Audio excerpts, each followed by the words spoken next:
Top quality और consistent performance के लिए सिर्फ सिल्वर पंप्स। टॉप क्वालिटी और कंसिस्टेंट परफॉर्मेंस के लिए सिर्फ सिल्वर पंप्स, नाम याद रखना। आज रायगड जिल्ह्यातल्या महत्त्वाच्या विशेषतः आमचं महाड, पोलादपूर आणि माणगाव हा विधानसभा मतदारसंघ आहे। तिथले त्या ठिकाणचे आमचे स्नेहल आणि त्यांचा सगळा ग्रुप यांनी पक्षप्रवेश केलेला आहे आणि तसंच कर्जतमध्ये आमचे नारायणराव आणि त्यांच्या काही सहकाऱ्यांनी पक्षप्रवेश त्या ठिकाणी केलेला आहे। एकंदरीतच सगळेजण आपापला पक्ष वाढवण्याचा प्रयत्न त्या बाबतीमध्ये करत असतात आणि तशा पद्धतीनं प्रत्येकजण कामाला लागलेले तशा प्रकारे आम्ही पण हा पक्षप्रवेश दिलेला आहे आणि एकंदरीत चांगलं काम सगळीकडे व्हावं।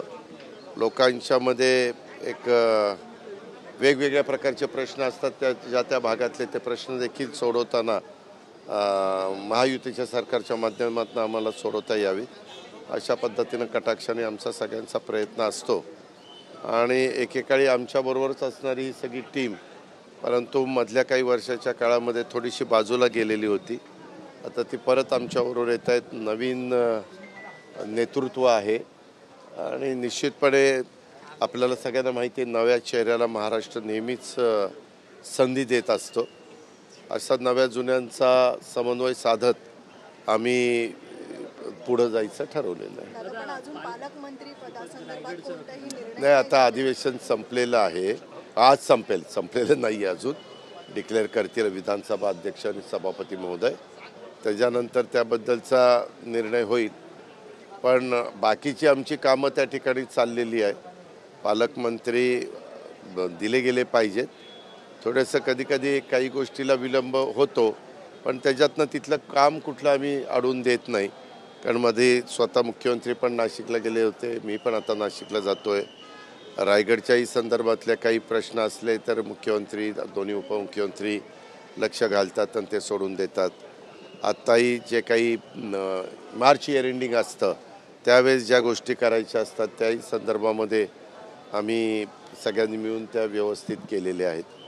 पण आपण म्हणताय ते बरोबर आहे, मुद्दा उपस्थित होतो की बाबा कधी होणार, पण लवकरच मुख्यमंत्री त्याबद्दलचा निर्णय घेतील। कारण आता अधिवेशन पण संपलं आहे, वर्षभराचा आम्ही सगळं मान्यता पण मिळून घेतलेली खर्चाला आणि काय विकास आम्ही करणार आहे, कसे जमा कर रूपाने किती पैसे येणार वगैरे सगळ्या गोष्टी झालेल्या आहेत। आज उपाध्यक्ष महोदयांची पण निवड करायला आम्हाला यश आलं, बिनविरोध निवड झाली।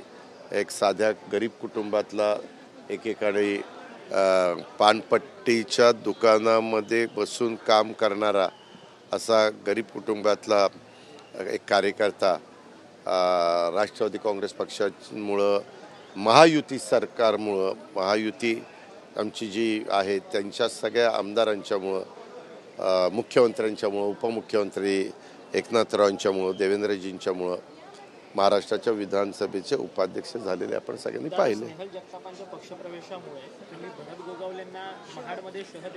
एक हे तुमच्या सुपीक डोक्यातनं कल्पना येतात। मी नेहमी बघतो तू असं काहीतरी कुठनं तरी मुद्दा काढतो। आता काल पण कशात काही नाही, दादा तुम्ही विरोधी पक्ष नेता असताना असं म्हणलं होतं। अरे तो काळ केव्हा कुठला होता, त्यावेळेस आम्ही कुणाबरोबर होतो, त्यावेळेस आज तू कुठलं TV9 म्हणून तो असं विचारतो, उद्या काहीतरी सामला गेला कुठं आणखीन दुसरं गेला की दुसरं काहीतरी करणार। हे का कुणी कुणाला शह द्यायला इथं बसलेलं नाही आहे। प्रत्येकजण व्यवस्थितपणे 5 वर्ष अतिशय मजबूतीनं सरकार चालावं।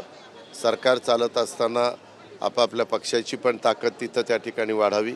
हे शहकाशाचं राजकारण नाही, हे मुख्यमंत्र्यांनी अनेकदा सांगितलं, आम्ही दोन्ही उपमुख्यमंत्र्यांनी अनेकदा सांगितलं। त्याच्यामुळं ह्याच्यातनं कधीतरी पॉझिटिव्ह विचार करण्याचा पण प्रयत्न कर ना बाबा, पण कधी निगेटिव्ह पण केला पाहिजे। तुम्हाला प्रश्न विचारायचा अधिकार आहे, तो मी कधी नाकारणार नाही आणि नाकारण्याचं कारण पण नाही। तो संविधानाने सगळ्यांनी दिलेला आहे, 4 स्तंभापैकी तुम्ही एक स्तंभ आहे। पण आम्ही चांगल्या विचारांनी हे सगळं करतो, एवढंच मी सांगतो। ते आमच्या हातात नाही ना, ते विधानसभा अध्यक्षांचा अधिकार आहे। कदाचित असं कोण म्हणतंय तुमच्यासारखे काही चर्चा करतात, मला ह्याच्यातलं माहीत नाही, मला कोट करू नका। परंतु मागे लोकसभेला 10 वर्ष विरोधी पक्ष नेता नव्हता. का नव्हता? तर 10% संख्या त्यांची नव्हती कुठल्या पक्षाची. तसं आज पण एका पक्षाची 20 आहे, एका पक्षाची 15, एका पक्षाची 10 आहे. कारण मागे एकदा आमचे 41 आमदार निवडून आले होते आणि तेव्हा शक्य पक्ष आमच्याबरोबर होता आणि त्यावेळेस मी आबासाहेब देशमुख त्यांचं पत्र घेतलं होतं की आम्ही आघाडी करून लढलेलो आहे, त्याच्यामुळे आम्ही त्यांच्याबरोबरचेच आहोत. 41 आणि 3 44 धरावं आणि विरोधी पक्षनेता मला RR पाटलांना करायचं होतं 2014ची गोष्ट. तसं त्यांना संमती द्यावी. मला त्यावेळेसच्या विधानसभा अध्यक्षांनी सांगितलं, नियम सांगतो एका पक्षाचे 1.0 पेक्षा जास्त आमदार आणि त्याच्यात सगळ्यात जास्त ज्यांचे असतील त्यांना आम्ही देत असतो. त्यावेळेस 42 काँग्रेसचे होते आणि 41 आमचे होते, पण मित्रपक्ष धरून आम्ही 44 होतो तरी आम्हाला ते मिळालं नाही. त्यांनी राधाकृष्ण विखे पाटील त्यावेळेस विरोधी पक्ष नेते झालेले होते. पण हा सगळा नियम वगैरे बघण्याचा अधिकार आणि करण्याचा अधिकार हा आपल्यालाही माहिती आहे की तो विधानसभा अध्यक्षांचा आहे. ते लवकर निर्णय घेतील असं वाटतं. नाही भाऊ, नाही, ही चर्चेला काही नाही. हे उगीच काहीतरी मी तरी तुमच्याकडनंच ऐकतो. आम्ही आमचं काम करतोय. आम्ही 237-38 झालोय आता. सगळे महायुतीचे 238 नाही नको. आता सगळ्यांनी जिथल्या तिथं राहावं, काम करावं एवढीच माझी इच्छा आहे.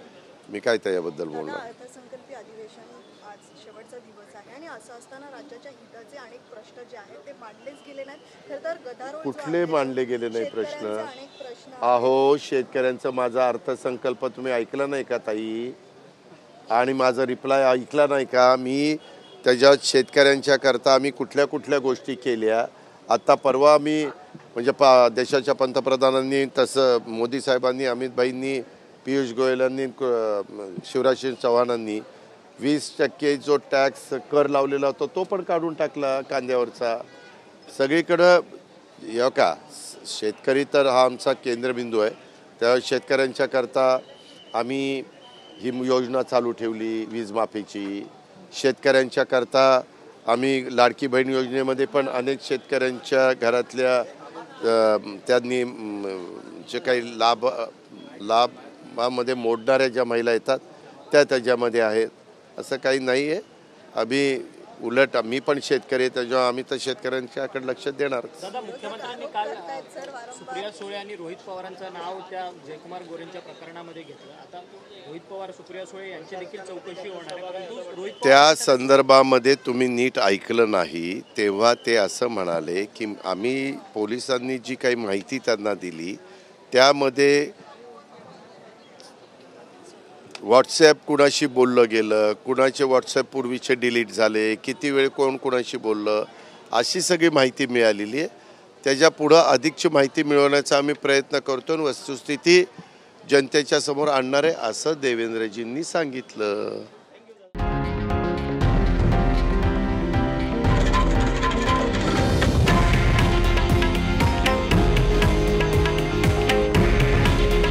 हे आहे देशातील नंबर 1 न्यूज नेटवर्क आणि आपण पाहत आहात TV9 मराठी. काळजी तुमची, हित महाराष्ट्राचं.